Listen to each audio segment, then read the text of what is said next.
Olá pessoal, muito boa tarde. Nós estamos aqui mais em uma edição do Podcast. E nessa oportunidade a gente está aqui tratando sobre um tema da hora, pessoal. Para o corretor de imóveis, o pessoal que trabalha com locação, administração de imóveis, temos um tema da hora, nada mais, nada menos do que o despejo extrajudicial. Bom, e para tanto, hoje a gente está aqui tendo a oportunidade de estar recebendo o Dr. Marcelo Borges. Vai estar aqui junto comigo, doutor Marcelo, nessa empreitada de, afinal de contas, estarmos aqui mediando com os grandes caras, digamos assim, porque, afinal de contas, o doutor Gabriel Feijó e o doutor Arnon foram, de verdade, isso precisa ser dito e consignado, a parte técnica na elaboração do projeto do despejo extrajudicial. Doutor Marcelo, mais uma vez, meu amigo, é uma satisfação compartilhar uma bancada com meu grande amigo Alvinegro. E que fique claro desde logo também isso. Gabriel, doutor Feijó, desde logo, obrigado aí pela presença de vocês. Marcelo, por favor. Obrigado, Wilson. Obrigado quem está nos assistindo e quem vai ficar assistindo a gravação desse podcast. É a minha segunda participação nesse projeto do Cresce, então me sinto muito feliz, né, de ter sido mais uma vez convidado. Para mim é uma grande honra estar aqui participando com dois grandes e longevos amigos. A Arnon, mais longevo ainda, né? O Gabriel, um jovem longevo amigo, né? E como você bem falou, né, foram os grandes artífices, né, da elaboração do anteprojeto que culminou no projeto de lei que hoje está tramitando no parlamento. Eles vão contar um pouco mais como é que está esse trâmite hoje no nosso parlamento. E é um tema, né, extremamente importante para a sociedade como um todo, é importante para o mercado produtor, importante para o investidor, importante para as duas pontas, né? Ou seja, muito se fala que esse é um projeto que só vai atender ao proprietário, ao locador. Grande engano, ledo engano, né? Porque você vai atender os dois, os locatários, né? Os pagantes, os locatários adimplentes, locatários que cumprem com sua obrigação, eles vão receber os benefícios mercadológicos desse projeto de lei na hora que ele for realmente sancionado. Então, é um tema muito importante. Muito obrigado, Wilson, por estar dividindo a bancada aqui com você como host, né, desse podcast. Vai estar gravado, né? Mas hoje tem um jogo do Botafogo, então nós dois daqui a pouco estaremos. Hoje é dia 11 de junho, eu sei que essa gravação vai ficar ao ar durante algum tempo, mas tomara que essa data também seja lembrada por mais uma vitória do nosso Alvinegro. Assim será. Bom, pessoal, doutor Arnon, eu sei que isso faz parte desse contexto inicial nosso. Doutor Arnon é advogado, é especializadérrimo em direito civil, uma ênfase danada no dia a dia dele na seara do direito imobiliário. Doutor Arnon é membro, presidente da Comissão de Direito Imobiliário do IAB, da OAB, assim como o meu amigo, doutor Gabriel Feijó também. Uma outra geração, por assim dizer, mas de igual competência. Então, pessoal, nós estamos aqui efetivamente hoje tendo a oportunidade de contar com dois super profissionais da área de direito imobiliário. O Gabriel também, presidente da Comissão de Direito Imobiliário da OAB Barra da Tijuca, membro de comissões na OAB aqui da capital, também do IAB. Ou seja, meus amigos, efetivamente, quando a temática é despejo extrajudicial, o Cresce está tendo a oportunidade de contar nesse podcast hoje aqui com as duas grandes personalidades que, tomara seja aprovado, deixarão objetivamente um grande legado, doutor Arnon e doutor Gabriel, para o mercado imobiliário. Obrigado.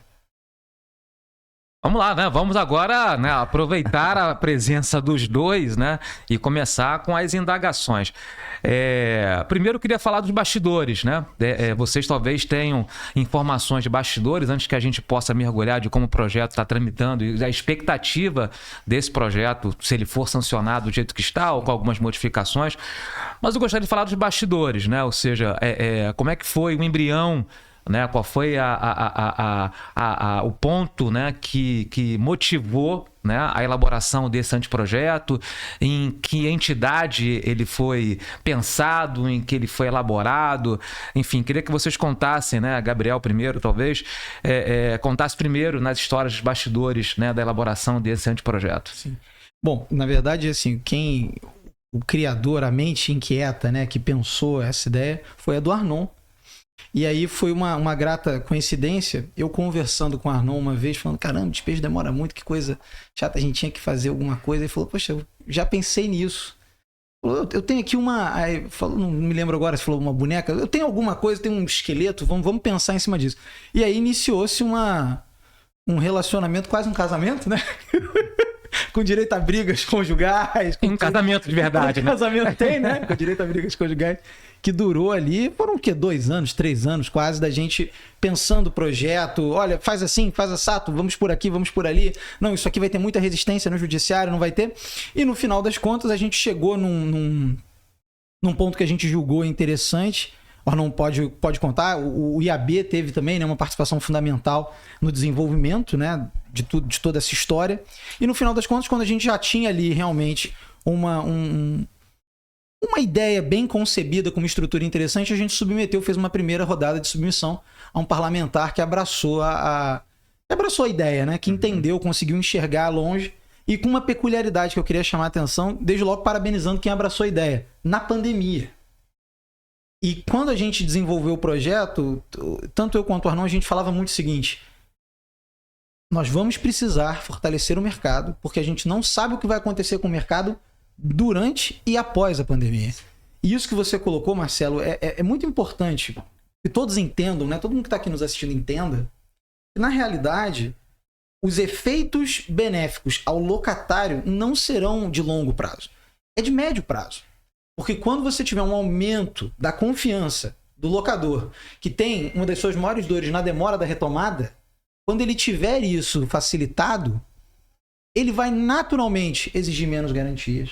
Ele vai naturalmente baixar o valor do aluguel. Ele vai naturalmente estar mais adepto à ideia de promover concessões mesmo em favor daquele locatário. Então o mercado ele vai se beneficiar. E eu volto a dizer, isso eu já discuti com diversas pessoas e quem de fato trabalha, porque existe uma diferença muito grande nesse nosso mercado com quem acha que trabalha e com quem de fato trabalha. Quem de fato trabalha sabe que a inadimplência é um percentual pequeno. Uhum. Então não faz sentido um sistema inteiro girar em torno de um pequeno número de inadimplentes prejudicando um volume enorme de adimplentes. Perfeito. Isso é contra-intuitivo. Claro. Mas hoje é o sistema que nós temos hoje. Mas os bastidores mesmo estão na cabeça daquele homem ali, o doutor Arnon. Doutor Arnon, né? Conta aí, dá pra gente essa historinha, né, da elaboração desse anteprojeto. Eu vou dizer a você uma coisa, Marcelo. Quando eu vi aquela lei de alienação fiduciária de imóveis, o camarada perde o imóvel de forma extrajudicial. Né? Vai lá no registro de imóvel, notifica, se ele não paga, faz o leilão e o imóvel... Pô, despejo extrajudicial é muito mais leve do que isso, né? Sim. Com certeza. Não é verdade? Então... Eu já tinha isso na minha cabeça há muito tempo. E aí surgiu a oportunidade. Eu falei antes com o Hugo, antes da gente começar a escrever, eu falei: Hugo, posso escrever o projeto? Podemos escrever o projeto que você vai abraçar? Ele falou: eu gostei da ideia. E o mais interessante de tudo, que o Gabriel... Você refere o Hugo, deputado Hugo Leal, pelo Rio de Janeiro, né? Isso, Hugo Leal. Que é corretor de imóveis também. Eu também sou corretor. Eu sei. Ele é corretor de imóveis. O presidente do Cresce aqui no Rio de Janeiro, o Marcelo. Sim. E disse que ia se empenhar pela aprovação do projeto. Teve aqui nós estivemos com ele lá. De fato fez, né? De fato se empenhou. De fato fez. Então, na realidade, foi isso. O Hugo falou o seguinte: eu só vou aceitar assinar isso se passar pelo corpo jurídico, legislativo do PSD. Corpo de apoio, né? Corpo de apoio. Então nós fizemos reuniões, eu e Carlos Gabriel, intermináveis. Com 8, 9 assessores ao mesmo tempo, através de plataforma digital. E eu achei muito interessante as colocações que eles fizeram. Nós tínhamos ali um grupo que defendia os interesses de inquilino, claramente. Muito. E a maior parte até da bancada. E eu falei: Gabriel, não vamos fazer nada, vamos aceitar tudo que os caras estão pedindo, posso poder andar, né? E veio a ideia da consignação de chaves extrajudicial, não é nossa, é partiu do apoio. Partiu do apoio. E eu achei uma ideia brilhante, porque você não vai precisar mais... E não há nem fase judicial. Não. Porque ele devolve a chave, pronto. E pronto. E isso passa uma conotação, efetivamente, de um equilíbrio ao olhar mais simplista, porque se eventualmente o despejo extrajudicial no primeiro momento tem uma leitura em que o beneficiado seria o proprietário com uma celeridade maior, mas por outro lado, a consignação pode ser que passa uma ideia de que também está equilibrado, porque a consignação pode acabar por favorecer o locatário também. A consignação equilibra. Equilibra, exatamente. Mas tem essa função. Mas como você mesmo falou aí. Usaram o termo azeite. Os players, o verdadeiro player do mercado, eu me lembro o Rômulo Cavalcante Mota, você deve lembrar disso também, você também, na base dizendo o seguinte, olha, se eu soubesse que eu ia despejar o inquilino com 3 meses, eu não ia pedir nenhuma garantia. Exato. Sim. Né? E o que eu acho que vai acontecer, acho que até no curto e médio prazo, as garantias ficarão mais baratas, porque se o seguro o seguro fiança O risco atuarial vai mudar. vai mudar toda a equação. Então, eu acho que a curto e médio prazo, quem ganha mais é até o inquilino, na minha opinião. Também acredito. Porque ele vai pagar. Vai ter uma outra reconfiguração das garantias. Exatamente. E a questão da segurança, né, jurídica. Sim. Com certeza. Dos contratos. Bom, doutor Arnon, o senhor toca num ponto muito interessante de sustentação da ratio em si do projeto e o senhor toca no assunto da alienação fiduciária. Então, a gente observa hoje um viés caminhando para o extrajudicial, porque, a bem da verdade, a gente sabe que o quanto que a tutela jurisdicional clássica, ela acaba por sendo morosa. Então, a gente tem percebido despejo extrajudicial, adjudicação compulsória extrajudicial, inventários, partilhas, a adjudicação compulsória sendo a purga da mora feita lá no... Então, por que não, efetivamente, o despejo extrajudicial? Acho que essa toada aí que o senhor toca no sentido de que, olha, o porquê não também o despejo extrajudicial me faz efetivamente todo sentido. Marcelo, posso dar uma incrementada aqui? Lógico. Gabriel, queria... só para que a gente contextualize mesmo perante os corretores de imóveis e todos que nos assistem, como é hoje, porque a gente está falando do despejo extrajudicial. Na verdade, é um projeto em tramitação, qual tende a caminhar. Nós estamos aqui torcedores para que, de fato, passe. A gente acredita bastante nisso. Mas como se dá hoje, nos termos lá da Lei 8245, a inadimplência, como ela está sendo resolvida hoje? Por favor. Então, a inadimplência... Primeiro que a gente vai estar tratando sempre de inadimplência final, né? O que a gente chama no mercado de inadimplência final? É aquela inadimplência que já superou a régua de cobrança padrão que você tem. Né? Ninguém vai entrar com uma ação de despejo por conta de 60 dias de atraso de um aluguel com um inquilino que está ali em contato constante, falando, olha, passei por um momento... Não, o que é inadimplência final? É aquela inadimplência em que eu já estou resignado de que eu não irei receber e que a única solução que me resta é o despejo. E um dado interessante, nós lidamos com a inadimplência do jeito que a gente lida hoje porque o despejo é moroso. Quando essa lógica inverter, nós vamos lidar de uma maneira diferente com a inadimplência. E aí eu até compartilho com vocês, sem perder o rumo da resposta, eu nunca vi a purga da mora acontecer. Purga da mora, para mim, é uma fantasia jurídica. Eu nunca vi alguém purgar a mora de fato. Eu já vi alguém manejar a purga da mora com intuito fraudatório. Deposita menor para tentar fazer uma... Procrastinatório. Mas eu nunca vi uma purga da mora falar assim... Plena, integral. Sim. Então, período de quarentena, né? Tudo isso que a gente tem na lei acaba se perdendo. Mas, voltando à resposta, como hoje se lida, né, com a inadimplência, a gente vai ter a inadimplência final. Essa inadimplência final vai levar uma consequência do locador perder o seu interesse no prosseguimento daquela locação, e ele então vai buscar um advogado, seja o advogado administrador, um advogado próprio, seja quem for, para ingressar com uma ação de despejo. Essa ação de despejo, ela segue um rito, e aqui, lembrando que esse podcast aqui é um podcast para corretores, de corretores para corretores, então, eu acho que eu sou o único que não sou corretor, né? Mas a minha esposa é corretora, então estou tranquilo, estou bem. Então, para tentar fugir um pouco do juridiquês, né? A gente vai ter um procedimento que é o procedimento comum, que ele é naturalmente demorado em homenagem ao contraditório e ampla defesa. É um procedimento que, para você, ao final dele, concluir que de fato alguém deve ser ou não despejado, ele é lento por conta das suas etapas. E essas etapas dependem também do elemento humano judiciário, que é um elemento muito ineficiente. Então, nesse curso longo, existe a possibilidade na lei de algumas liminares, que são pouquíssimas, eficientemente aplicadas. Por quê? Como o despejo demora muito, e por conta disso todo mundo tem muito medo das consequências da ocupação irregular e do custo da indisponibilidade, ou seja, o tempo que uma pessoa fica no meu imóvel sem me pagar nada, todo mundo busca garantias. E é exatamente a existência da garantia que impede a liminar despejo no caso de despejo por falta de pagamento. Então, assim, é uma coisa meio perversa, né? Se você parar para pensar... parece que é tudo feito para dar errado, né? O sistema não se adaptou bem. Eu me lembro, não eu, né? Não era nem advogado na ocasião, mas quando entrou em vigor a lei que criou as liminares, um comentário que eu ouvi muito foi o seguinte: quem pensou a liminar, pensou o seguinte: ninguém mais vai usar garantia, porque agora está escrito, está prometido um despejo rápido. E a lei do inquilinato ela é tão ela é brilhante em todo o seu sentido, mas ela é ingênua no sentido de tentar acreditar de que o Poder Judiciário seria eficiente. E ela diz lá que se a ação durar mais de 4 meses, o despejo naturalmente expedido será de 15 dias. Pô, mas existe alguma ação que dura menos de 4 meses? Mas assim, que bom, né? Existia já a ideia da celeridade. Então hoje você é obrigado a entrar com uma ação de despejo, dificilmente você terá uma liminar. Se tiver direito a liminar, você vai ter que caucionar, ou seja, você além das custas, além dos honorários, você ainda vai onerar a possibilidade de tentar fazer aquele despejo mais célere, e isso não sendo possível, você vai ter que submeter a todo o rito de um processo judicial, que aí, dados do CNJ, não meus, podem durar até 6 anos, se nós tivermos ali do outro lado um inquilino inadimplente aguerrido, né? Que esteja disposto ali a lutar o bom combate. E aí vem a questão, mas tudo bem, porque nesse meio tempo eu vou receber de volta esse dinheiro. Aí vem a diferença de quem atua na área e de quem acha que atua na área.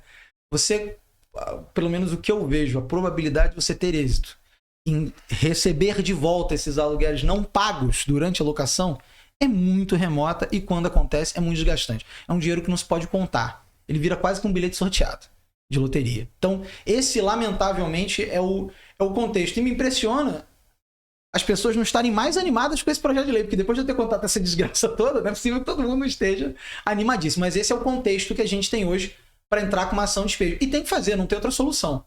Acho que o despejo extrajudicial ele nos dá um caminho muito mais inteligente, muito mais célere e muito mais benéfico para todo mundo. Só fazendo um singelo comentário sobre essa sua fala, a lei do inquilinato, ela completou recentemente seus 30 anos, né? E aí houve um evento no pós-pandemia, 33. até em alusão ao Dr. Geraldo Beris Simões, que tínhamos acabado de perdê-lo, né? O Dr. Geraldo Beris Simões foi um dos grandes colaboradores e coautores da lei do inquilinato. E naquele evento, a última palestra foi do desembargador Alexandre Câmara, né? E ele dizendo o seguinte, que com as modificações que ocorreram na lei do inquilinato, ele muito, se ainda estivesse advogando, iria refletir se eventualmente não seria, talvez, só talvez, né? Melhor eventualmente alugar sem garantia, porque abrir-se-ia a oportunidade da concessão da liminar. Meu bom amigo Marcelo, toca aí. Nessa toada, né? Pegando esse gancho, eu quero fazer uma pergunta aqui ao Arnon, porque quando, né, numa das últimas reformas, talvez foi a última reforma da lei do inquilinato, né, a inserção da possibilidade, ampliando o rol de possibilidades do despejo liminar, e aqui causou o maior tipo de furor no mercado, foi a possibilidade desse despejo liminar acontecer quando o contrato ele é despido de garantia. Isso criou uma sensação, pelo menos era isso que se dizia, né, para os corretores, né, para os administradores, aqueles que intermediam a locação, que olha, agora está na hora da gente fazer então o contrato de locação sem garantia, porque nós temos agora um manejo, né, processual dentro da lei do inquilinato que possibilita esse despejo liminar quando o contrato é despido de garantia. E a gente percebeu ao longo da convivência dessa reforma que isso não aconteceu. Né? Ninguém hoje tem coragem de dizer para o seu cliente, nenhum corretor tem coragem de dizer para o seu cliente, vamos fazer o contrato aqui sem garantia, que eu garanto celeridade no processo para tirar esse inquilino. Alguém aqui, Gabriel não é corretor, né? Mas ele como advogado orienta um cliente. Você ia falar que não. Então, foi uma reforma, foi uma alteração que não pegou, que não vingou. Não estou aqui entrando na polêmica daquela caução que pode servir para o despejo liminar quando ela perde a sua eficácia econômica. Não quero entrar aqui nessa polêmica, mas de fato todo mundo continua fazendo contrato de locação com garantia. Onerosas, caras. E onerosas e caras, né? Caras. Aí eu pergunto ao Arnon, se o Arnon acha que então que esse PL ele vai agora finalmente ser a equação que faltava para aquela reforma dar certo, né? Era o elemento que faltava para essa equação dar certo. A tua expectativa com isso? Marcelo, a gente que atua nessa área de direito imobiliário, nas ações de despejo, a gente sabe, até eu falo isso de uma maneira meio jocosa, a ação de despejo é a ação mais vagabunda que existe, né? Porque além o Silvio Capanema, o Beire e o Cantizano, eles botam, o artigo 62 é muito claro. Sim. O inquilino poderá evitar a rescisão caso venha purgar a mora. Se ele não purgou a mora, o contrato está rescindido. Então, nesse artigo é que foi que eu me baseei, né, para fazer o despejo extrajudicial, porque a certificação disso qualquer um pode dar, né? Então, um oficial de um cartório de notas ou de títulos de documentos, ele está apto a dizer, olha, eu intimei, correu os 15 dias, ele não pagou, então está completa a questão relativa a isso. Então, eu acho que com isso, o despejo extrajudicial, ele vai ser um novo divisor de águas desse mercado, né? E eu acho que ele veio para pegar, porque o artigo 59, eu me lembro que a gente estava na BAT, você deve lembrar disso, numa palestra do Alexandre Câmara, e ele dizia, não, agora as coisas vão andar mais rápidas, tudo vai ficar maravilhoso. E tinha um sujeito lá do Sul que falou, que pegou, não interrompeu, não, eu não acho que vai ficar não. E ele tinha razão, porque realmente... Então, na realidade, o que nós vamos ter é uma questão fundamental, que eu entendo, o importante nesse projeto, quando ele virar lei, é o advogado. Sim. O advogado tem que utilizar, a gente tem que fazer jurisprudência, tem que ir para segundo grau, para terceiro grau, para poder a gente fazer com que essa lei pegue, porque realmente isso aí será bom para todo mundo. Se você me permitir, assim, para tentar esclarecer para quem nos assiste, assim, o quanto a ação despeja uma ação, não vou falar o que ela não falou, mas quanto é uma ação simples, né, cuja cognição é fática, ela não é de direito, ela não tem grandes indagações, a gente pode pegar um exemplo simples, que é um exemplo fácil, que é o seguinte: eu pago um aluguel de R$2.000 por mês. Por algum motivo misterioso, eu decido na minha cabeça que o que eu devo mesmo é R$1.000, não R$2.000. Eu entendo que tem alguma cobrança ali que está abusiva, seja lá o que for. E aí eu, locatário, mal orientado, mal instruído, resolvo que a solução dos meus problemas é não pagar o aluguel mais. Já que estão me cobrando mais do que eu acho que eu devo, eu não vou pagar mais aluguel. E eu paro de pagar aluguel. Inicia-se uma ação de despejo contra mim. Eu chego, não purgo a mora, porque eu acho que o valor que me cobram está incorreto, né? E o pagamento a menor na purga da mora é um tiro no próprio pé, porque em tese a purga da mora não permite esse tipo de debate. Por mais que algumas pessoas sustentem que se pode fazer, não se pode, a princípio. Eu vou lá e contesto falando, não, mas olha só, o Wilson me cobrou R$2.000. Isso era para eu pagar 1.000. E o juiz, no final das contas, diz, Gabriel, você está certo. Você só devia R$1.000. O Gabriel, mesmo estando certo, ele vai ser despejado no final dessa ação. Porque ele deixou de pagar os R$1.000 que eram devidos. Então, isso torna a ação isso dá um pouco de clareza para nós que o debate que se traz na ação de despejo não é se o que está se pagando está certo, está errado, quanto é ou quanto não é. O debate que se dá é o seguinte: não pagou. Tinha justificativa para não pagar? Não. Efetuou o pagamento de alguma outra forma que não convencionada, mas que possa, de fato, distinguir aquela obrigação? Não. Está despejado. E isso isso é um trabalho, a cognição, portanto, é uma cognição de constatação. E simples. Então, cadê os comprovantes? Não há complexidade. Cadê os comprovantes? Ah, mas, Gabriel, é possível você ter, por exemplo, uma tese de retenção por benfeitorias ou indenização por benfeitorias para gerar uma compensação. Isso é até possível. Mas se isso representar 0,01% do universo de demandas, volto a dizer, continua sendo uma ação estupidamente simples, de cognição simples. E por isso a nossa briga tão grande com o judiciário do porquê a ação demorar tanto. E normalmente as defesas, aí volto a dizer, para quem atua, normalmente a defesa é assim, devo, não nego, não vou pagar. Não é nem pago quanto puder, né? Não vou pagar. Por quê? Porque o mundo virou de cabeça para baixo, minha esposa me deixou, meu marido me deixou, e histórias tristes, etc. Com todo o grau de humanidade que se possa ter.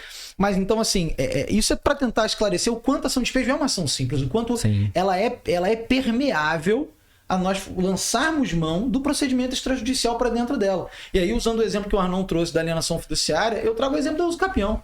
Se a uso capião, que é a aquisição da propriedade, ela pode ser, ela tem como etapa cognitiva o extrajudicial, como é que uma ação de despejo não pode ter? Pode ter. Sentido. E completando esse projeto de lei, que a gente já tentou, vamos falar, nós tentamos, eu estou desde a época do Sveiter, estou tentando criar as varas especializadas em direito imobiliário.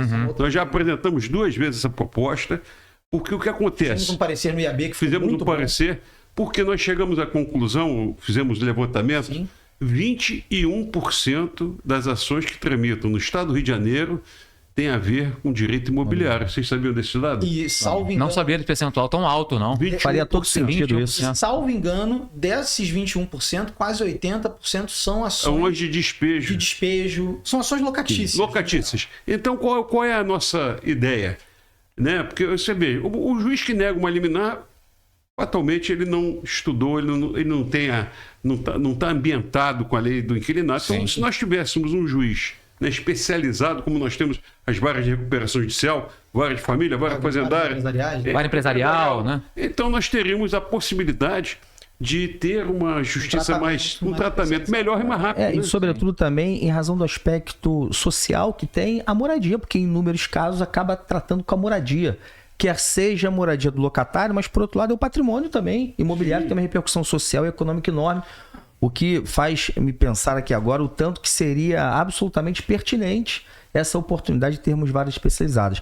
Bom, pessoal, você que está nos assistindo, nós estamos aqui no nosso podcast. Hoje a gente está tendo oportunidade de estar recebendo aqui o Dr. Arnon, o Dr. Gabriel Feijó, cujo tema da hora é o despejo extrajudicial. Meus amigos, mais uma vez, e durante o nosso encontro eu vou precisar sempre enaltecer o agradecimento e também dizer que o Cresce está extremamente orgulhoso. O Marcelo, presidente nosso, Marcelo Moura, nosso vice-presidente João Correia, agradece desde já, viu, doutor Arnon, viu, Gabriel, pela presença efetivamente de vocês. O doutor Marcelo foi muito importante, ele recebeu do deputado Hugo Léo, esteve aqui, ele falou assim, eu pessoalmente, como presidente do Cresce, vou lutar pela aprovação desse projeto. Nosso agradecimento ao presidente do Cresce, doutor Marcelo, uma figura realmente importante nessa caminhada. Com certeza.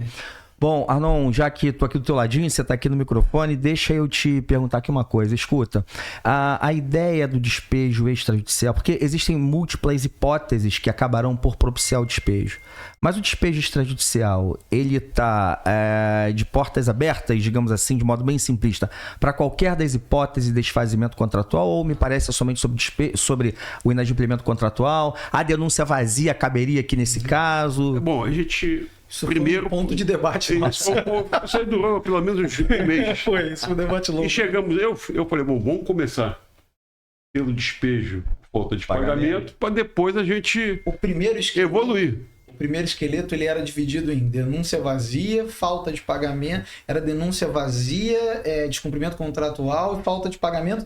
Cada um tinha um procedimento próprio. Isso não é palatável. E aí o Arnon, eu concordo com o Arnon hoje que não é palatável, não seria palatável. Isso então a gente tem que criar a cultura de que é possível o despejo extrajudicial, né, por falta de pagamento, e depois a gente vai evoluir para fazer mais hipóteses. E aí, quem sabe, talvez não precise nem alterar a lei propriamente dito. Aí sim, talvez, um ato normativo. Sem dúvida. Aí eu faço a pergunta, então pegando esse gancho, né, foi muito bem mencionado pelo Wilson, que é a pergunta que as pessoas geralmente têm feito, as pessoas que não mergulharam ainda para ler o anteprojeto e nem o projeto como ele está, né, tramitando hoje, porque ele está limitado, né, como está bem esclarecido aqui, às situações do despejo da rescisão do contrato por falta de pagamento. Então, o despejo extrajudicial vai possibilitar que o locador possa reaver o imóvel com maior celeridade. Sim. Mas fica a cobrança, fica o débito locatício, né? Fica o débito de aluguéis.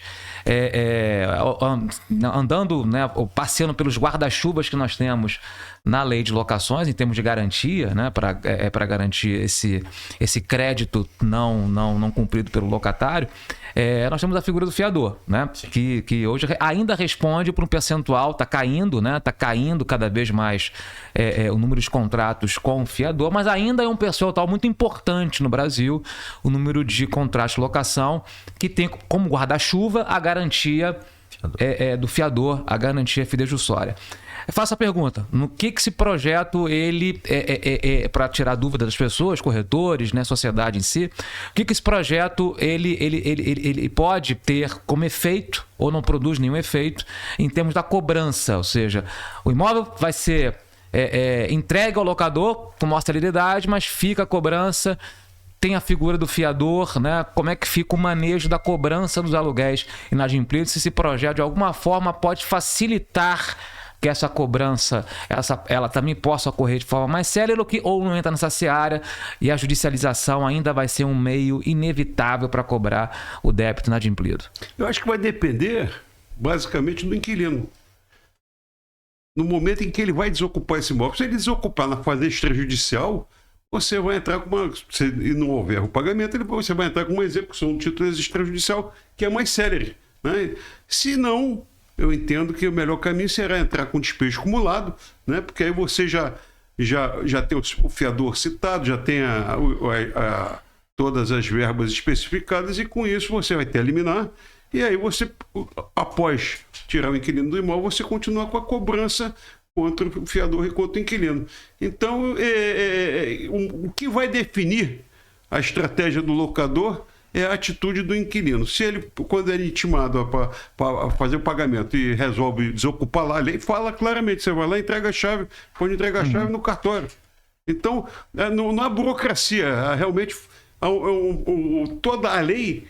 O leigo pode ler que ele vai ter o entendimento do que lá está escrito de maneira muito simples. E na verdade, assim, até reforçando, Marcelo, a sua dúvida, que é muito pertinente, o próprio texto do substitutivo, depois a gente comenta, né, que existia um projeto original, já um substitutivo e tal, mas o próprio texto do substitutivo, ele vai dizer que em havendo a desocupação voluntária, a entrega das chaves não importa em quitação dos débitos.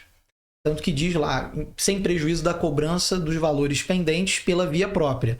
A via própria se leia, vai acabar sendo sim uma ação de cobrança. Judicializar, né? Acumulando tudo isso. E aí vem... Isso é até um ponto de divergência, né? De debate que nós não temos. Cumula ou não cumula com cobrança e tal. Eu até tenho uma outra posição, mas de fato, com despejo extrajudicial como posto hoje, se não houver mais nenhum ajuste, de fato, na minha visão, vai voltar a fazer muito mais sentido você fazer acumulação, porque por que não cumula? Por que, por exemplo, na minha leitura não era bom cumular no nosso contexto atual? Porque cumular você traz mais um debate para dentro do processo. Nós temos uma dificuldade muito grande, aí me perdoem o juridiquês, mas ele é necessário para isso.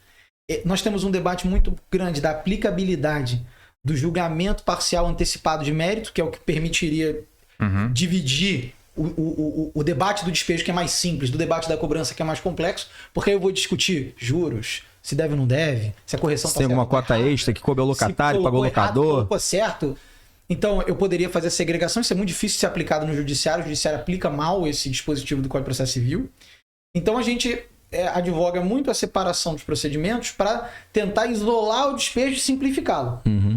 Mas isso por quê? Porque eu quero um despejo mais rápido. Sim. Se eu agora vou conseguir uma liminar, acumular voltou a fazer sentido, porque aí eu já boto tudo numa ação só, numa cesta só, e aí, orando aos céus pela boa vontade do judiciário, quem sabe até baratear a ação, né? Porque a ação tá ficando cara. Porque a primeira está basicamente resolvida em razão daquilo que já foi discutido extrajudicialmente. Basta apenas tirar o locatário. E aí eu consigo, né, na ação... Que é uma outra coisa que eu acho isso, que eu vi, cobrar. mas vi 2 vezes na vida, que é reforma em ação de despejo. Você tem um despejo julgado procedente em primeiro grau e reformado no tribunal, falando fica no imóvel. Eu vi isso 2 vezes na minha vida, mas porque o cara... E aí, por acaso, foi até um problema de quem estava gerindo a locação, de que o pagamento tinha sido feito, mas houve uma transição de administradores e não se comprovou. Aquele administrador que tinha recebido dinheiro não mandou o comprovante para o locador ficou achando que não tinha sido pago. E isso foi reformado. Então, assim... No frigir dos ovos, na minha opinião, eu vou concordar com o Arnon. A gente vai acabar fazendo sentido acumular. E o fiador, ele só vai entrar no circuito da cobrança. Ele não vai entrar no... Que é o que o 62 já deixa muito claro. Exatamente. O 62 já deixa muito claro. Agora, Gabriel, Arnon, esse projeto, o PL 3999, ele é do ano de 2020. E vamos combinar que nós estamos aí em 2024, né? Quer dizer, praticamente aí 3 anos e alguma coisa de tramitação. Queria que vocês explicassem agora um pouco como é que está essa tramitação, até mesmo em razão do parlamento nosso, Câmara dos Deputados, Senado, esse projeto vai a plenário, não vai? Qual é o momento dele? Qual foi a tramitação inicial dele, doutor Arnon Gabriel? E qual é o momento dele hoje? Qual é o próximo passo para que a gente crie aí efetivamente a expectativa, sim, né, Marcelo, de que isso seguramente haverá de ir para adiante? Se você me permitir, eu gostaria só de, antes da gente falar sobre esse assunto, acho que é um assunto importante, né, para o nosso ouvinte, entender o que foi o projeto original Sim, e o que é o substitutivo. Bacana. Então depois a gente fala sobre isso, acho que é importante. Tudo E é isso importante. está diretamente relacionado à demora na tramitação. Então, o que aconteceu? Nós fizemos o nosso projeto, nós fizemos todo um ritual, né, de processual em relação às fases, com os prazos. A gente resolvemos botar um prazo dobrado de 30 dias para incentivar a adoção... A eleição desse procedimento, porque ele é facultativo. E, com isso, a gente sistematizou todo o processo, né, do despejo extrajudicial. Veio o Celso Russomano e mudou isso tudo. Tirou toda a parte processual em razão da celeridade.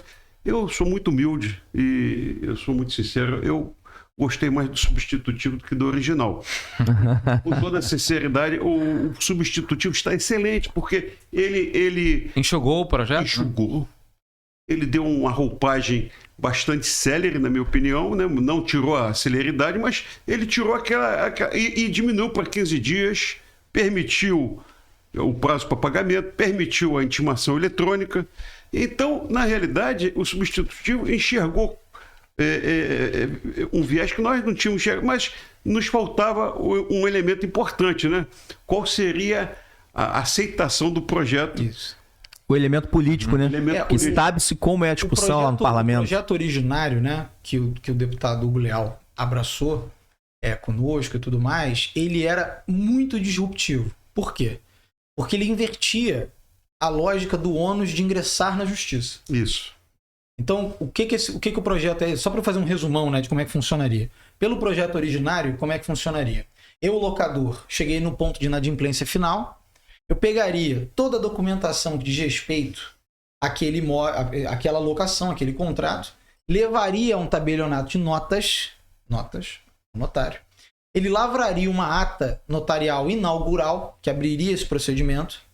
Eu teria um prazo para promover a notificação via RTD do meu inquilino, avisando para ele, comecei um procedimento no cartório de notas tal, assim assado, e você vai lá responder por isso. Ele teria 3 opções. Primeira opção, pagar por gamora, na regra do jogo, sem mudar nada. Segunda opção, desocupar voluntariamente, né? Sem nenhuma ressalva, simplesmente fazendo a desocupação voluntária. E a terceira opção seria ele, locatário, buscar o judiciário e, por meio de uma liminar que dependeria da existência de prova inequívoca, pedir para que o juiz obstasse o despejo extrajudicial. Então, a lógica do projeto original qual era? Deslocar o ônus para o locatário. Porque se fez uma advocacia apaixonada do locador? Não, por uma questão estatística que a gente falou no início. Se o volume de inadimplência é muito menor do que o volume de adimplência, um sistema que prejudica o adimplente ele é ineficiente. É uma questão de eficiência. Então a gente tentou inverter essa lógica. O projeto do deputado Celso Russomano, relator na CDC, que é o substitutivo, que é o que hoje está aprovado, sim, absorveu 90% do nosso projeto original, mas ele, vamos dizer assim, voltou para a lógica originária de que o locador é que vai ter que entrar com a ação. Que deixa estar. E aí eu concordo com você, é muito mais palatável do que o nosso projeto, que era muito disruptivo. E aí vai de novo, Gabriel, aquela frase feita da vida como ela é. O ótimo acaba sendo muito bom. E outra, a gente tem o parlamento, a gente tem uma suposta dimensão de como devem ser as condições lá. É um público absolutamente heterogêneo, totalmente difuso, intangível, sem saber o que se pensa. Então interesses distintos. Então, quanto mais eventualmente tratasse nessas nuances procedimental, talvez maior obstáculo de natural não tivesse, talvez, para chegar a esse momento. Foi o que aconteceu. Wilson, uma coisa interessante, e quando foi distribuído para Comissão de Direito do Consumidor. Ninguém entendeu nada. Não, a gente saltou da cadeira. Mas por quê? O que tá fazendo lá? Que tem a ver com a CDC? Ele vai vir lá com aquele microfone lá da Record, na nossa casa. O que vocês fizeram essa lei?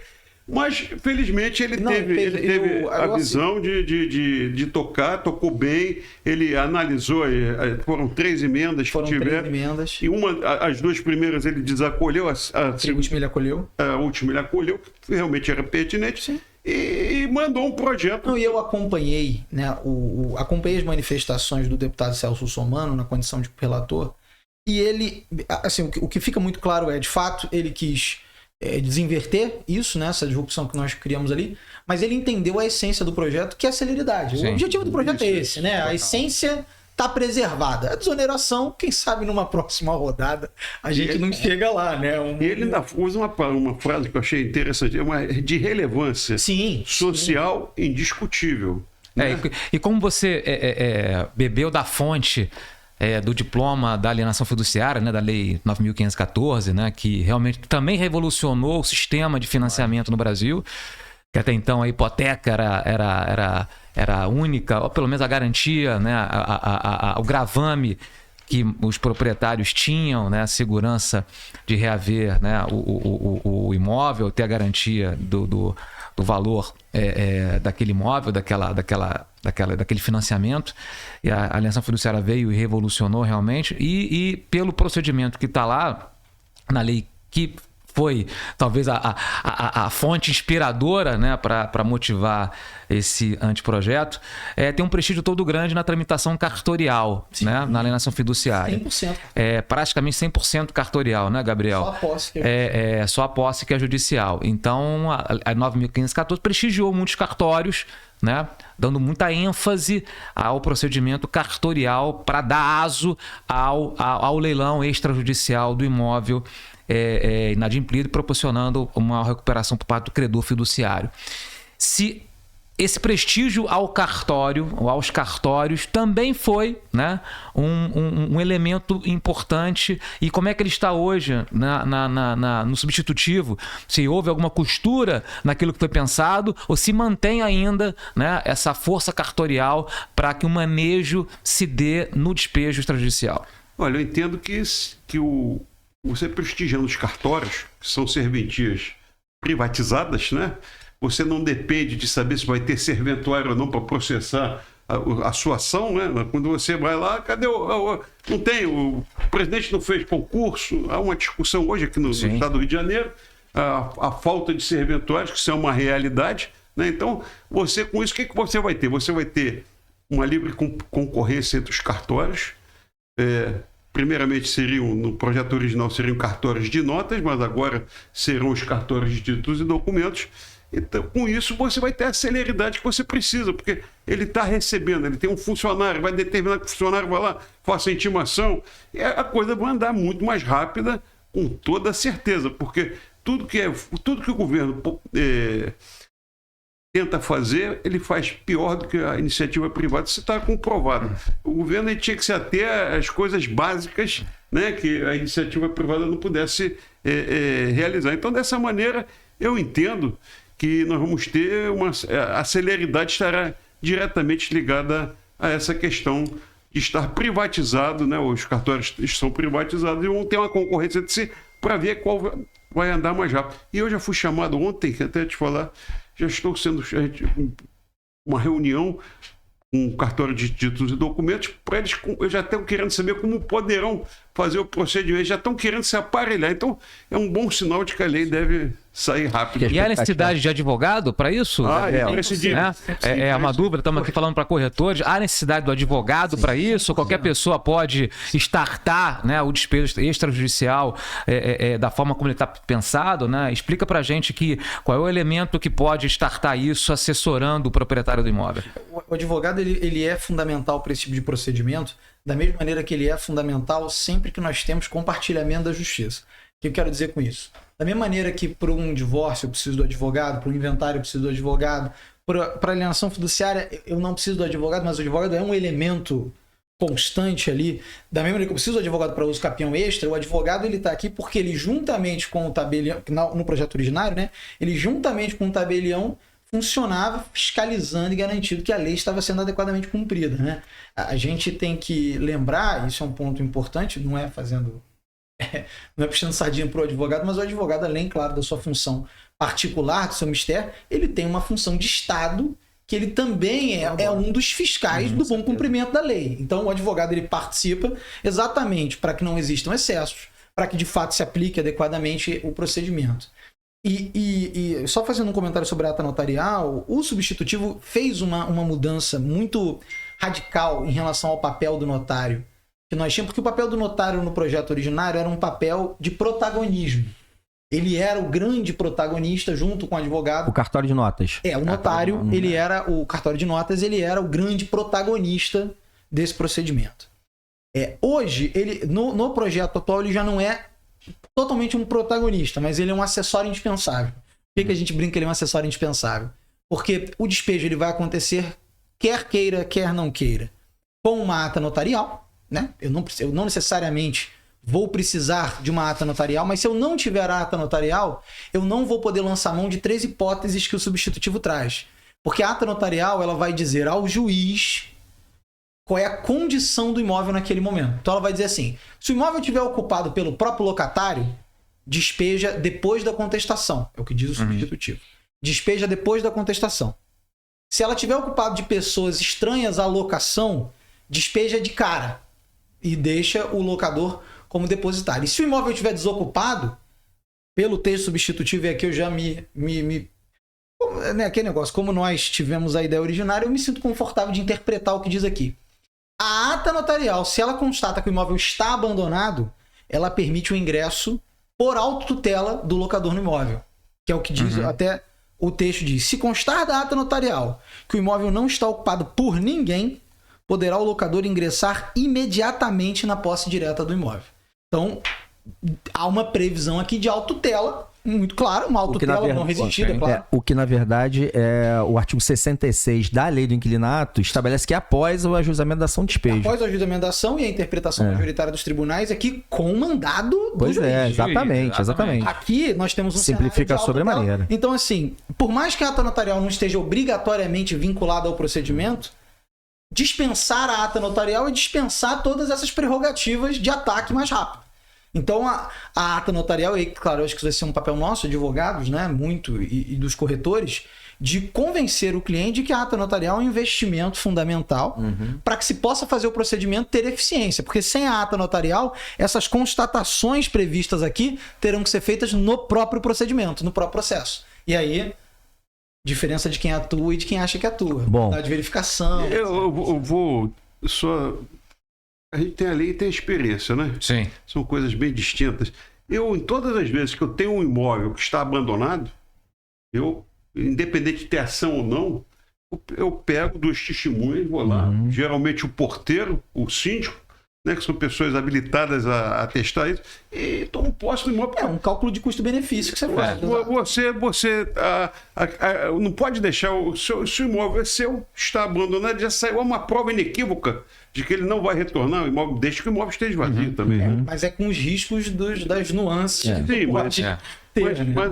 mas é possível. Eu tenho ido nessa linha, mas faço ata notarial. Pode fazer ata notarial também. É o que a maioria tenho feito também com ata notarial. Agora, só um detalhe que é muito importante para você, corretor, e para os advogados que vão fazer essa ação, a questão do substitutivo fica mais barato. As custas ficam muito mais baratas. Isso é indiscutível. Porque quando você tem uma ata notarial, a gente agora teve um aumento de 900% na Foi muito alto. Indiscutível.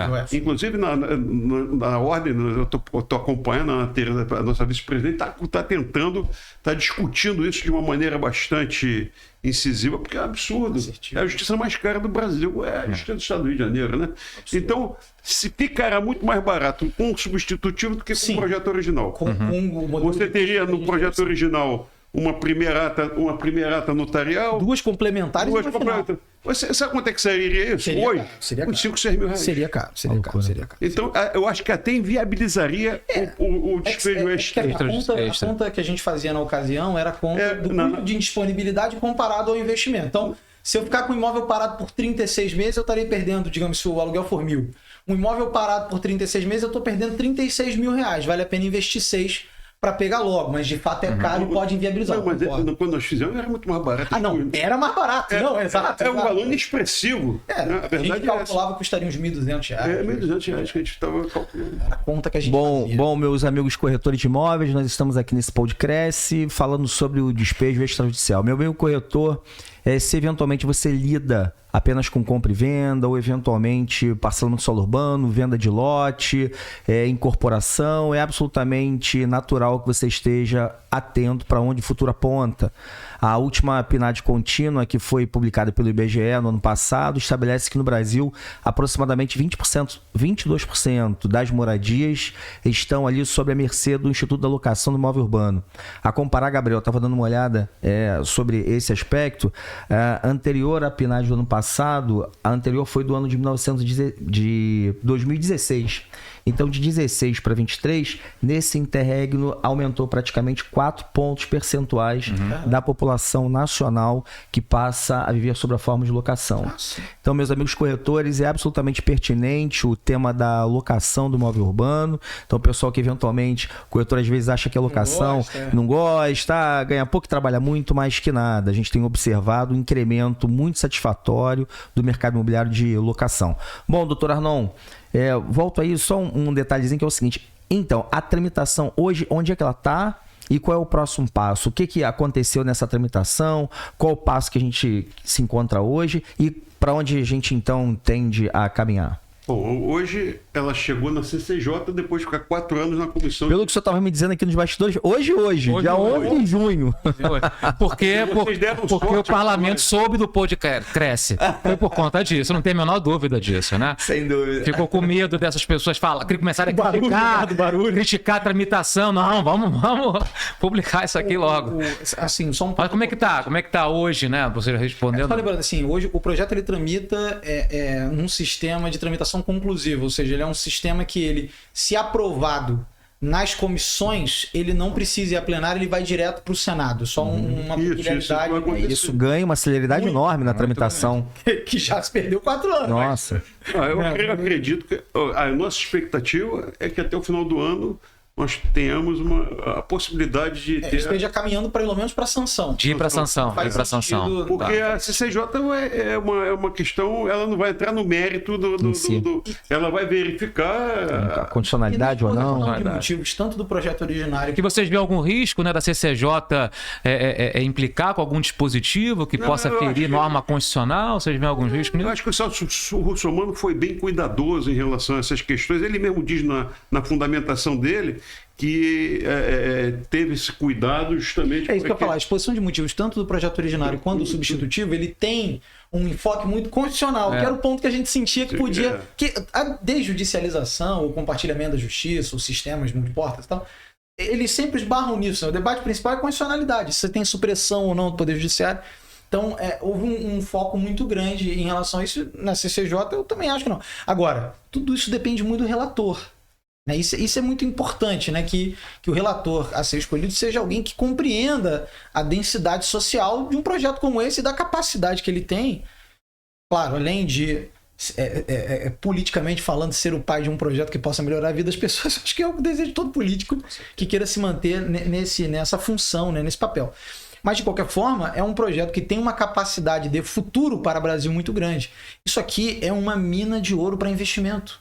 Deixa eu só fazer uma colocação que eu acho importante. 98% dos imóveis locados é com o proprietário um imóvel. É isso. Né? Então, você imagina uma coisa, Wilson.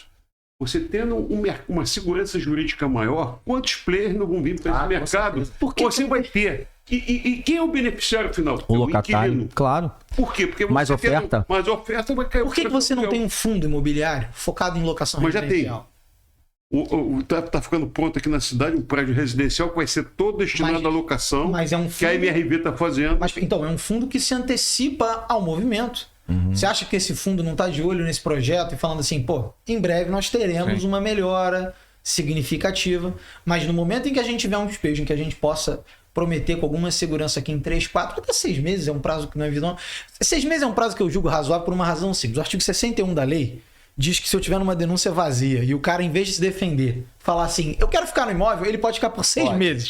Então, assim, 6 meses é um prazo cabalístico, assim, da lei. Então, até 6 meses, você tem incentivo, você tem motivos para alguém comprar um imóvel sem maiores preocupações de que vai demorar X anos para retomar aquele investimento.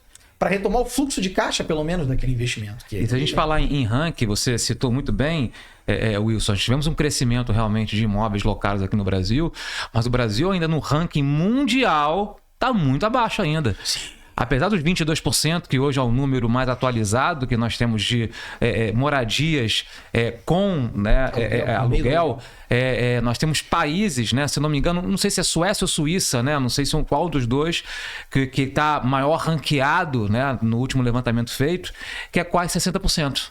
Que é quase 60% da população mora com aluguel, mora de aluguel. Você vê daí o enorme potencial que eu queria tocar, de atuação. É para o corretor, né? Para o corretor. Olha o potencial de crescimento, de expansão desse segmento que nós temos pela frente. Porque é um negócio escalável. De 22%, que hoje é o número que a gente festeja, mas ele é extremamente tímido perto de outros países, né? Que atinge percentuais 40, 50, né? E o maior país, quase 60%.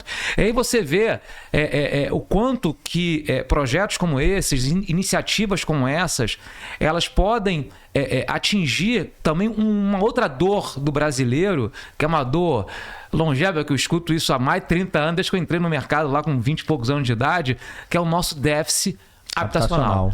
Né? A gente fala disso, eu falo disso há 30 anos, tem gente que fala disso há 50 anos.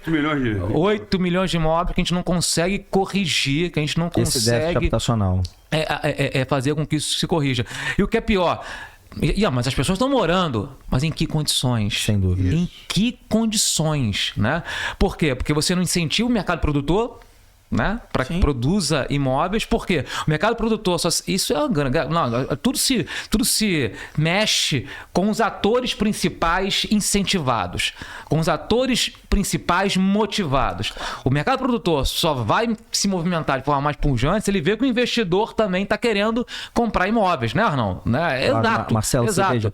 Então, vai incentivar realmente o investidor, né? Eu vou comprar imóveis para alugar, porque eu sei que eu vou oportunizar uma recuperação mais rápida. Marcelo, na sua linha que você acabou de falar, um negócio importante. Agora tem esse negócio de geração Z, Y, Z, H. Mas, então, essa geração atual é uma geração que entende que não deve se comprar imóvel. Exato. Está desestimulada a comprar imóvel. Porque você faz uma conta matemática e diz o seguinte, eu deixando meu dinheiro aplicado, então é mais um motivo, né, para você produzir imóveis de todos os padrões, porque você vai ter a possibilidade de ter cliente para todos esses imóveis. É por isso que eu falei. Aí você fala assim, mas o sueco, o suíço, porque tá um dos dois, mas os dois estão muito paritários. É pobre? Não. A questão não é essa, é visão. A questão não é essa, né? 60%. A gente tem que romper com isso, que locatário é aquela pessoa que não tem dinheiro para comprar imóvel. Não. Lê do engano. Mentira.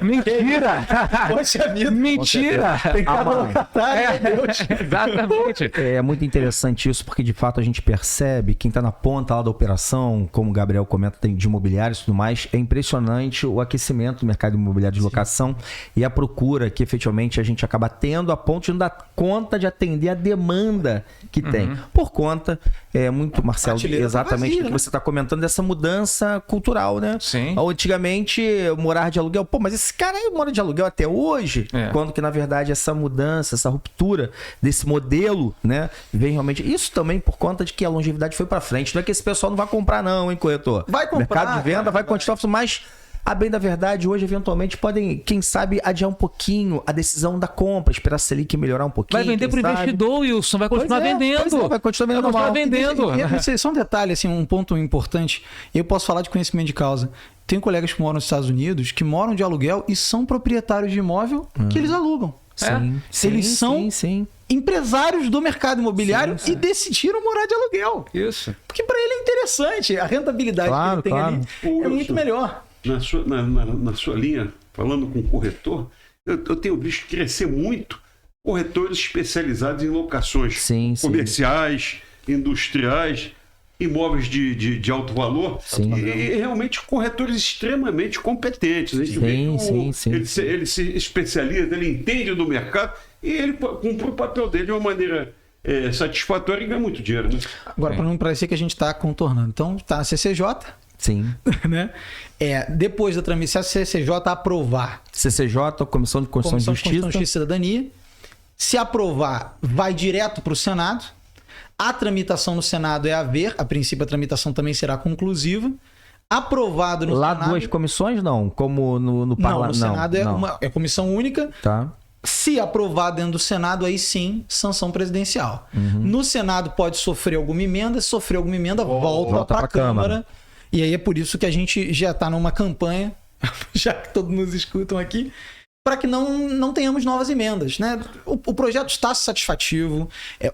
Como é que é? O bom é inimigo do ótimo? O ótimo é inimigo do bom. O ótimo é inimigo do bom. Eu nunca sei se é essa equação, se é o Eu bom. não sei. O ótimo é inimigo, o bom é inimigo do bom. Bom. E, assim, trocando em miúdos, temos que avançar. Sim, e esse texto é um texto bom para avançar. Gabriel, com toda seriedade, vamos também dar um bastidor aqui importante. A gente jamais pensou em todas as nossas elucubrações que seria tão bem aceito. A gente achava que ia ter uma resistência em relação... Isso nós conversávamos muito. Poxa, a gente vai... lembra da gente... Eu falando, não, poxa, eu sou um advogado, né? Não tenho o seu tempo de carreira, a sua característica de mercado.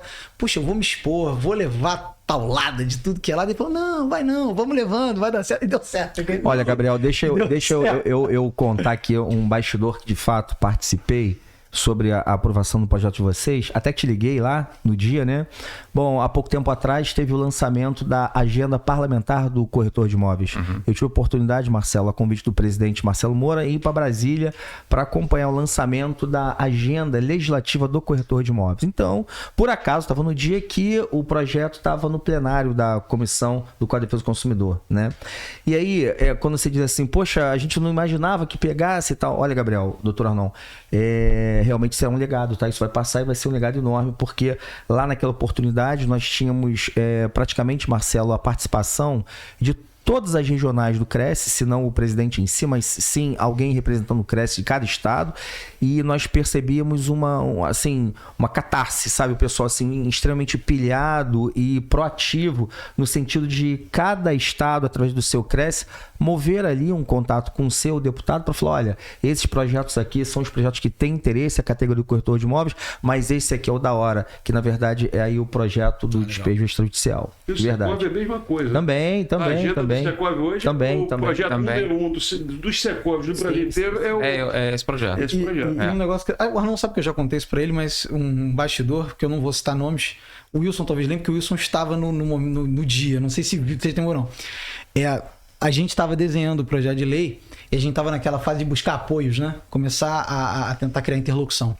E aí eu fiz uma reunião de uma comissão, que por acaso eu presidi aquela reunião, e aí eu falei do projeto que nós estávamos escrevendo e tal. O Wilson muito entusiasmado, poxa, legal, né? E aí uma pessoa, que eu não vou citar nome, jurou para mim e falou assim, esse projeto nunca vai avançar, por causa disso. E aí com a educação que a mamãe me deu, eu escutei aquilo tudo. Melhor ódio. Fazer cara de paisagem. Um ódio enorme. Nossa, e botou tudo abaixo, falou que tava uma porcaria. E meses depois foi apresentado o projeto. Porque a maldição lançada no momento era o seguinte: isso nem projeto de lei vai virar.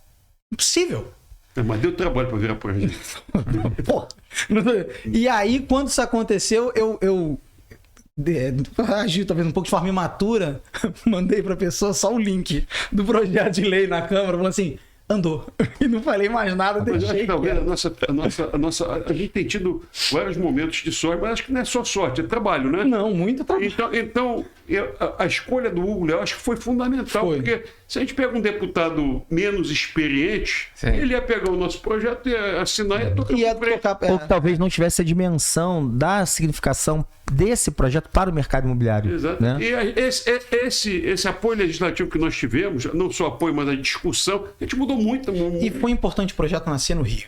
Porque o Rio ele é um polo imobiliário. Nós temos uma capacidade de dimensionar e de conduzir o mercado tão bom, ou talvez maior até do que São Paulo. Então, ter nascido no Rio foi fundamental para o projeto ter força. A Lei 8.245 nasceu no Rio de Janeiro, né? Garantizando Beire e Capanema. Respeita a minha história, né? Como diria o Beire e Capanema, né? E eu mesmo, o saudoso Silvio Capanema, nas palestras, né, históricas dele, ele contando os bastidores, né, para elaboração do anteprojeto da lei que se transformou na Lei 8.245, ele falava que existia a Associação dos Inquilinos Intranquilos. Né?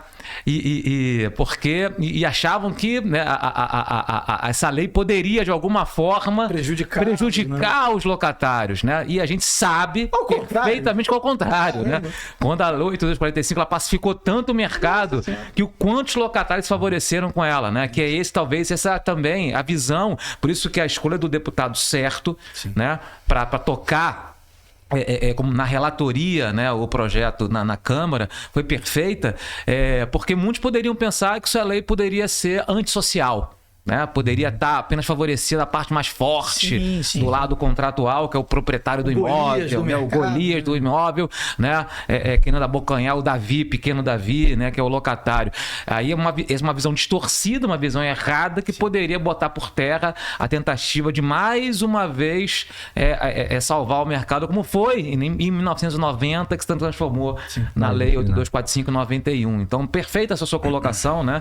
Da escolha do deputado que tem uma visão social holística que permitiu que o anteprojeto pudesse ser tramitado e transformado em projeto de lei. Bom, crente que estamos, então, de que, de fato, o despejo extrajudicial será, então, aprovado pelo Parlamento, sancionado pelo Presidente da República.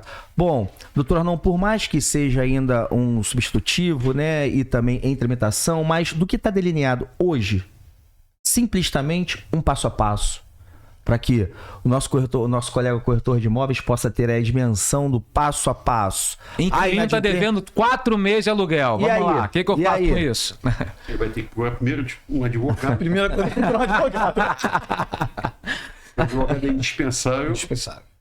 Para o processo. Vai fazer vai descrever, vai no cartório, faz uma petição. Cartório de títulos documentos. Assim.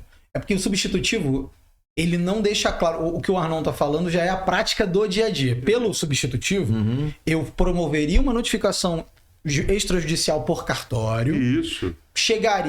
Daria entrada na ação na justiça. Isso é o que manda o substitutivo. Só que, uma vez que a ata notarial é um acessório indispensável para a boa condução da ação, aí é o que o Arnon está colocando. O primeiro passo, e aí, bebendo a fonte do projeto original, é ir ao tabelionato de notas, lavrar uma ata notarial, fazer as verificações e aí sim adotar os procedimentos notificatórios, etc, etc. Então, o passo a passo seria basicamente esse. Talvez eu deixaria a ata notarial para depois. É um critério que eu pode adotar. Eu evitaria despesa para o meu cliente, né? A gente tem que ter prática em relação a isso. Sim. Então eu faria a notificação direta, ela no cartório de título de documento, uma petição, como se fosse uma petição inicial. Na linha do substitutivo, exatamente. Na linha do substitutivo. E aí, se ele não pagar no prazo, eu faria a ata notarial, porque eu evito a ata está cara, né? Então se a gente puder ter essa visão de poupar o dinheiro do nosso cliente, que eu acho que isso é fundamental, a gente ter essa pegada, né, de entender o que o nosso cliente tem que fazer, tem que ter, já está tendo um prejuízo grande, não está recebendo condomínio IPTU, está pagando condomínio IPTU e ainda deixou de receber o aluguel. E com isso, basicamente, isso é muito simples. O substitutivo, ele trouxe uma simplicidade muito grande para o... De forma resumida, né? Notifica o inquilino para pagar em 15 dias. Para pagar em 15 dias. Diminuiu de 30 para 15. Nosso projeto original era 30 dias. Para 15. Para pagar ou para desocupar o imóvel. Se ele não pagar e não desocupar, eu posso ingressar com a ação. Peraí, Gabriel. Essa notificação já é feita através do cartório de títulos documentos. Sim. Tá. Faça a notificação extrajudicial. Toda vez que a gente fala notificação extrajudicial, a gente está pensando em RTD, né? Tá. Então eu vou fazer a notificação por RTD, registro de títulos e documentos. Vai haver uma resposta a essa notificação ou não. Se não houver desocupação voluntária, eu vou ingressar com uma ação na justiça, que será autorizada uma liminar por lei. Essa liminar, se eu não tiver feito uma ata notarial para constatar a situação do imóvel, ela ficará adstrita ao Vou usar as palavras do legislador, que para bom entendedor, meia palavra basta para o nosso eterno desespero. Ele diz assim: não havendo ata notarial, o juiz poderá, conforme o seu prudente critério... Aí é um desespero Pronto, total.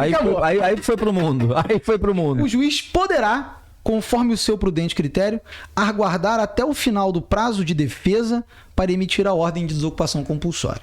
Então, na ausência da ata notarial, você está subordinado ao prudente critério. Vou usar os termos. Ao prudente critério. Com a ata notarial, não. Eu tenho elencado as situações. Se o imóvel estiver vazio, pode tomar posse direto. Se o imóvel estiver ocupado por terceiros, despejo em 15 dias. Se o imóvel estiver ocupado pelo próprio locatário, tem que aguardar até a apresentação da contestação e automaticamente se expede a ordem de despejo. Então a ata notarial ela é um acessório indispensável, né? Se torna um acessório indispensável. Que vai acabar dando o rumo, efetivamente, à condução... A celeridade na retomada, que é o nosso foco. E aí o despejo evolui e caminha da mesma forma que sempre evoluiu. O procedimento é o mesmo. Contesta, replica, provas, etc. Mas a liminar está concedida. A liminar tá não só concedida, como efetivada. Sim. O mais importante é que ganhar a liminar é uma coisa, efetivar o despejo. Então, assim, ela estará efetivada com grande celeridade. Quer dizer, a notificação, nos termos, então, da lei, virá a notificação, autoriza a concessão da liminar. Quer dizer, alarga, inclusive, o leque de opções lá do 59. Né? O despejo, o substitutivo, ele poderia ter incluído o inciso... Lá no 59. No 59 parágrafo primeiro. Ficou no 66 mesmo. E que tudo bem. Por que ficou? Porque ele tem que fazer... Ficaria, primeiro, bagunçado, né? Topograficamente ficaria bagunçado, de fato. E tem outras questões que é, por exemplo, ele traz um rol de documentos que tem que ser apresentados nessa notificação. Ele vai dizer quais são as consequências práticas dessa notificação. Ele faz uma alteração à lei de registros públicos e ele diz qual é a forma que essa notificação pode ser feita, por meio eletrônico, pelo meio eleito no contrato. Então, por conta disso, se escolheu estrategicamente mantê-lo segregado do 59 parágrafo 1º. Mas se a gente for pensar assim conceitualmente, o substitutivo é uma nova liminar que não exige calção, porque ela está fora do 59 parágrafo 1º. É uma nova liminar que não exige calção, que ela é potencializada, qualificada pela ata notarial. Podia ser o parágrafo do 59. Dizendo que, excepcionando a necessidade de calção, porque ela não precisa de calção para ser efetivada. E um detalhe importante para o nosso amigo corretor. Eu entendo, a gente até não discutiu isso, mas para a locação comercial, não residencial, eu acho que o despejo extrajudicial terá pouca utilidade. Porque você vê bem, ele já tem a liminar numa denúncia vazia, ele já tem... Então, a única questão é a falta de calção, eu acho que ele atende melhor o residencial. O residencial. Sem dúvida, mas eu digo assim, o que o despejo extrajudicial no modelo do... Agora vamos falar do que temos, né? De fato.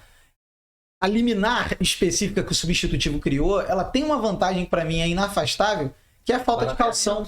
Barateamento. Ela não tem calção. Com certeza. Ela não tem calção e ela continua sendo uma liminar objetiva, ou seja, presentes os requisitos, defiro a liminar, não precisa dos requisitos de urgência, de probabilidade, de reversibilidade. Então, assim, eu acho que sim, mas de fato, a locação comercial, ela tem um arsenal, um instrumental muito melhor para retomar o imóvel do que o residencial. O residencial a gente fica um pouco a ver navios, assim. E falando de custo, né? Que, lógico, né? Tudo que a gente quer que o custo da locação fique cada vez viável, né? Cada vez menor. Como o projeto ele limita o despejo extrajudicial à falta de pagamento, nós temos, né, hoje como garantias, né, outros sistemas como seguro-fiança, né, como também tem crescido muito o sistema de cartão de crédito, né, para fianças pagas, etc. e tal. A tendência, eu vejo, né, eu vislumbro, então, né, quando, né, o projeto ele ficar aquecido, né, socialmente falando, que essas garantias também ficaram mais baratas, né? Sim. Primeiro, vai ficar totalmente, talvez, vetusta a figura do fiador, né? Não, pelo amor de Deus, não preciso de você mais. Já tinha que ter acabado, né? Já tinha que ter acabado há muito tempo. Espero que acabe agora, não é possível. E lógico que vai incentivar que essas outras garantias que dão rapidez no recebimento do crédito, elas sejam mais incentivadas. Por quê? Bem, agora vou ter a minha grana, falando em português bem claro, resolvida com as seguradoras, né, com o sistema de crédito, vou ter minha grana resolvida e vou ter meu imóvel retomado rapidamente num outro sistema. Olha só que bacana, né? Olha só que o universo, né, somando essas duas equações, chega ao resultado efetivo de um mercado mais econômico, né, mais incentivado. Você vai ter uma coisa importante. Então, vocês estão falando agora para o pessoal, corretor, seguro-fiança, é bom também para quem maneja seguro-fiança, para quem maneja... As seguradoras devem estar com É lógico, né? Também são... Marcelo, acho que talvez na sua linha, que acho que é o mais importante, é você poder avaliar e fazer uma previsão, ter previsibilidade do retorno do seu investimento. Exato. E atualmente você não tem como dizer, esse imóvel vai me render 6% ao ano. Se o cara não pagar, não vai render nada. Então, a realidade é essa. Eu acho que você tendo um prazo menor de desocupação, que certamente o projeto trará, a gente terá a possibilidade de realmente dizer, vamos sentar, você pode, quando o corretor for vender um imóvel, depois você pode vender esse imóvel para ter uma renda. Você vai ser um investidor. Quer dizer, vai abrir novas portas, inclusive, especialmente para o corretor. Pode chegar ao ponto do locador, só entrando, não, eu pago seguro-fiança. Pronto, eu pago seguro-fiança. Porque seguramente é baratear. Eu vou tirar tão rápido se você... Eu pago seguro-fiança. Eu vou além, vale a pena. Eu participo de muita reunião tenho participado, né, de muitas reuniões de criação de produtos para locação. Aluguel garantido, essas coisas assim. E o meu ponto é, por que hoje uma administradora ela tem dificuldades em calcular o risco que ela tem em ela garantir a locação, oferecer isso. Não, alguns até fazem correndo os riscos que correm com as nuances que tem. Mas por que ela não faz? Porque ela não tem fluxo de caixa, ela não tem lastreamento suficiente. Falta de previsão. Para segurar. Agora, se você tiver certeza de que em 4 meses você está retomando o imóvel, 6 meses, eu vou voltar meus 6 meses, vou ficar meus 6 meses.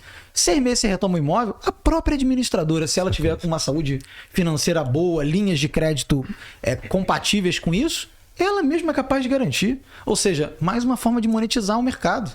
Com certeza. Agora, Arnon, uma dúvida que seguramente virá, né, é o seguinte. Bom, e os contratos em curso? Ou seja, simplista dúvida, mas eu me refiro ao seguinte. Bom, os contratos que estão em curso não faz menção às vicissitudes do projeto de lei, né? E uma vez ele, então, se transformando em lei e sendo sancionado pelo presidente da República, ele poderá ser utilizado nos contratos em curso? Perfeitamente. Indiscutivelmente. Inclusive, ele é uma opção do locador. Exato. Ele pode, o locador, não, eu não quero fazer o despejo extrajudicial, uma coisa Meu nova. advogado é um cara mais tradicional, não quer. Tenho medo que vai dar errado, eu vou para o despejo tradicional. Então, eu não vejo nenhuma dificuldade. Amanhã o sujeito vai alegar o inquilino, não pode, isso aqui não vale para mim não, porque o meu contrato está em vigor, não tem nada disso. Tenho medo que não vai dar certo, então a inadimplência é o divisor de águas, ele está inadimplente, deve sujeitar ao despejo judicial ou extrajudicial. E aí 2 questões. Primeiro, aí o juridiquês, normas procedimentais têm eficiência imediata, porque assim estabelece o nosso Código de Processo Civil, isso é uma norma procedimental, e mais, a própria lei tem um dispositivo que até é curioso, que a gente pode até para finalizar contar esse bastidor, que é um bastidor engraçado, que diz o dispositivo, que é o mesmo do texto originário. O despejo extrajudicial será aplicado a todos os contratos vigentes no país, salvo se a falta de pagamento tiver ocorrido antes de 1/6/2017. Aí vocês podem perguntar. Que data é essa? Por quê? Por quê? Por quê? Porque Eu conto ou você conta? Nas discussões que nós tivemos, até para o Gabriel. Não, deixa. Porque eles achavam que não podia aplicar, um dos assessores entendia. Assim, mas não é justo. Porque como é que isso vai ser aplicado a um contrato de locação anterior a 2017? Eu falei, mas por que não? Não, porque o prazo prescricional tal. É de 5 anos. 3 anos, não sei o quê. E vocês estão apresentando em 2020? Eu falei, mas isso não faz sentido. A ONU falou assim, deixa. E ficou. Então, essa data aqui é uma data... Não sei por que ficou.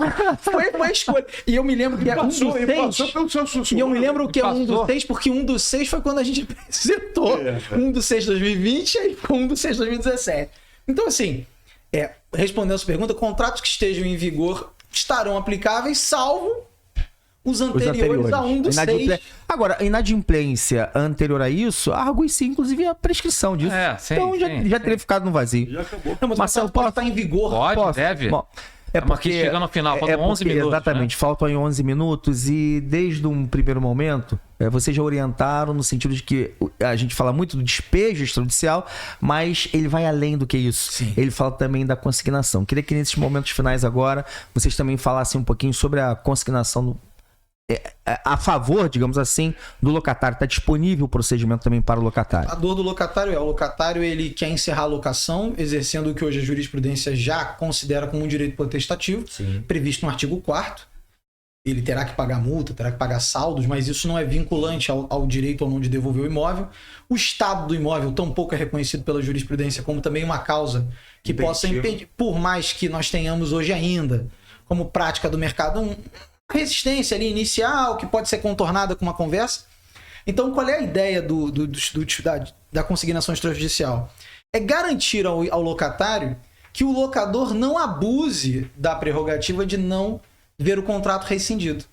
Que ele permita que o locatário exerça adequadamente o seu direito potestativo, entregando extrajudicialmente as chaves, sem que isso possa produzir nenhum tipo de oposição por parte do locador. O que, de alguma maneira, sepulta o debate se é direito potestativo ou não. Porque se o locador se sujeita, é direito potestativo. Sim. Então, o reconhecimento dessa natureza potestativa do direito de devolução antecipada, né? De término antecipado. E uma coisa interessante, Wilson, que evita, você não terá ação, quer dizer... Não terá litígio. Era isso que eu ia falar. Então, na realidade, você está trazendo para o locatário uma vantagem muito grande, porque uma economia muito grande. E mais, eu estou advogando desde 82, eu raramente vi uma ação que o proprietário deixa o imóvel fechado para fazer a vistoria judicial, para cobrar as benfeitorias que devem ser feitas no imóvel, né? Então, realmente tem que se tentar fazer isso de uma forma extrajudicial. Esse é o aconselhamento que todos nós damos ao nosso proprietário. Não dá para discutir isso. E isso realmente foi um ganho muito grande. Quando eu vi essa ideia da assessoria do Hugo, achei... Foi brilhante. Foi uma ideia muito boa. Né? E uma coisa importante também que a gente tem que falar, Feijó, o alto nível que foram essas discussões lá com a assessoria. O apoio técnico Teve uma senhora que participou, que ela entendia profundamente... O sobrenome dela era Hathaway. E ela falou assim, isso aqui você não faz que não vai dar. Não. É interessante você ter a experiência daqueles que estão acostumados. Que tem a tramitação lá no parlamento. E ela fazia comentário tipo, isso aqui o presidente assessoria técnica ou da casa? Não vai... Não. Assessoria técnica ou do gabinete? Do gabinete do gabinete dele. Bacana, muito bom. Mas que são cedidos do próprio... Não, eram 8, acho que eram do Bacana PDS isso, mesmo. né? Não, tinha do PDS e tinha da Câmara. Também. Porque essa assessoria da Câmara é muito boa. Muito Tive boa. várias Muito experiências, também. né? Sabem muito. São E assim, muito boa. a gente debateu muito com eles coisas do tipo vício de iniciativa. Se esse projeto de lei podia ser desse jeito, não podia. Aí, algumas questões que a gente queria introduzir, falaram, não vai por aqui não, porque isso aqui vão alegar. Caminhos, né, Gabriel? São os caminhos, né, cara? Vamos combinar. Essa senhora foi muito importante. Muito brilhante. Porque a experiência é fundamental para a gente poder não errar. Né? Do regimento da casa, eu ficava assim... E para quem não sabe, são concursados, né? São servidores, né? São servidores, porque as pessoas fazem confusão. O assessor parlamentar, que é ligado ali ao partido, também etc e tal, foram muito mas bons. que são bons, né? E tem os assessores que é do Congresso, da Câmara, o Câmara e o Senado, né? Você tem, né, da Casa, que são pessoas técnicas concursadas, que são apartidários, né? Não tem uma função, né, de partidária, são apartidários, que são muito bons, né? Ô Marcelo, mais um detalhe importante que eu acho é o seguinte, né? Sempre há esse paradigma que o proprietário é um sujeito rico, né, que tem um imóvel que está alocado, porque é a parte forte da relação e o inquilino é a parte fraca. O que eu achei interessante nesses debates todos que nós tivemos, apesar de a gente ter pessoas de todos os espectros, de esquerda e de direita, nesse grupo que nós estávamos discutindo, nenhum deles entendeu, né, que não seria justo ter uma tramitação célere de uma resistência. Não houve resistência. Isso, olha, vocês comentando isso, me parece que é a cereja do bolo da democracia. Sim. Isso faz todo sentido Todo mundo quando se tem quando se está imbuído de um espírito público de que de alguma maneira venha dinamizar a sociedade em si, num aspecto tão relevante que é a moradia. Isso faz todo sentido e mostra maturidade democrática. É muito bacana. E o percentual de inadimplemento, gente, é baixo. É muito baixo. É baixo. Sim. As últimas medições, né, dão conta de cerca de 3%. 3% e dobra no comercial. Dobra no comercial, mas residencial, então de 3% que dos contratos são inadimplidos. É muito baixo, né? É muito baixo. Então, veio prestigiar uma parcela pequena, né, de situação anômala no cumprimento do contrato de locação, que são 3%, né? E esses 3% que vão virar ação, diga-se de passagem, realmente só vai virar ação depois de todas as discussões, de se tentar um acordo. Quer dizer, não é à toa. É final, Não há o interesse do proprietário em aumentar o seu prejuízo através de um procedimento Os proprietários extrajudicial ou não judicial. abrem mão do crédito que tem. Não, deixa pra lá, só quero o imóvel de volta. Eu faço vários acordos. Você vai pagar um atual e vamos dividir o que está para trás em 10 vezes, você vai pagar um décimo junto com... Isso é fato, que há um interesse do proprietário em manter o inquilino no imóvel e receber aquilo que lhe é devido. Né? Sim, então, perfeito. Então, essa situação, realmente, quem vai ser despejado, quem vai ter uma ação, é porque realmente se esgotou todo tipo de negociação possível e não houve outra alternativa senão buscar o judiciário. Bom, Marcelo, que oportunidade, particularmente você. E vocês também que estão nos assistindo ao vivo e também vai ficar gravado, a gente está tendo com uma aula, efetivamente, sobre quem domina como ninguém o assunto aí do despejo extrajudicial. Bom, meus amigos corretores, passou o tempo e a gente praticamente nem se deu conta. Hoje nós realizamos aqui o Podcresce. Hoje, dia 11 de junho, nós estamos aqui falando sobre um tema da hora para o mercado imobiliário, que é o despejo extrajudicial. Então, meus amigos, mais uma iniciativa do CRES aqui da Primeira Região, nosso presidente Marcelo Moura, presidente João Correia. Nós estamos extremamente aqui super empolgados com todo esse movimento do mercado imobiliário e levando efetivamente até você muita informação sobre o mercado e também sobre o direito imobiliário. Infelizmente, nós estamos aqui já por conta de encerrar. Meu amigo Marcelo, super obrigado, cara, por ter aceitado aí o convite do CRES do Rio de Janeiro para conduzir junto conosco essa bancada aqui que tratamos nesse podcast sobre o despejo extrajudicial. Marcelo, te passo aí carinhosamente, cara, a palavra para suas considerações finais e de você já abre aí as considerações finais dos nossos amigos aí. Por favor, fica à vontade. Brevemente, Wilson, agradecendo, renovando aqui o agradecimento. Foi um prazer enorme estar aqui, né, representando também o Cresce como anfitrião, né, para esse tipo de debate tão rico, esse bate-papo tão proveitoso, prazeroso que tivemos aqui. Espero que tenhamos atendido a expectativa de quem nos ouviu ao vivo e quem ainda nos ouvirá durante a gravação desse podcast, vai permanecer ao ar durante algum tempo. Agradeço imensamente a dividir essa bancada com você, meu querido irmão, pelo carinho que nós nutrimos já há muito tempo, e dividir também com meus grandes amigos Arnon e Gabriel Feijó. Bebemos a fonte daqueles que foram os baluartes para que isso pudesse estar em discussão, né, do despejo extrajudicial, que era uma coisa que a gente pouco discutia e tiveram coragem de botar no papel, né, aquilo que muita gente pensava, né? Então, parabéns aos dois, e aqui concedo as considerações finais ao Gabriel, né, e pela ordem do nosso decano, né, ao Arnon, para dar o encerramento. Bom, queria agradecer o convite do Cresce, é um prazer. Esse projeto é um projeto que foi tratado com muito carinho, com muito trabalho, e o Cresce teve uma participação fundamental. Então deixo aqui de público esse agradecimento e dizer que estou à disposição do Cresce. Foi um prazer estar com vocês. Espero que possamos nos encontrar outras vezes para debates como esse. Obrigado. Eu queria agradecer ao Wilson, Marcelo, amigos de longa data, Gabriel também, um amigo de longa data, e dizer que o Marcelo, o presidente do CRES, foi fundamental. A ajuda dele trouxe energia, né? Que cada vez que alguém se dispõe a nos dar a mão nessa empreitada, a gente renova as nossas energias no sentido de ir em frente. E ele recebeu lá o Hugo com o coração aberto, foi muito interessante, e a gente vê que a iniciativa é realmente boa pelo acolhimento que a sociedade tem dado aos diversos setores, né? Os setores, os Secovs, os creches do Brasil inteiro, e com isso a gente está sentindo que está indo no caminho correto.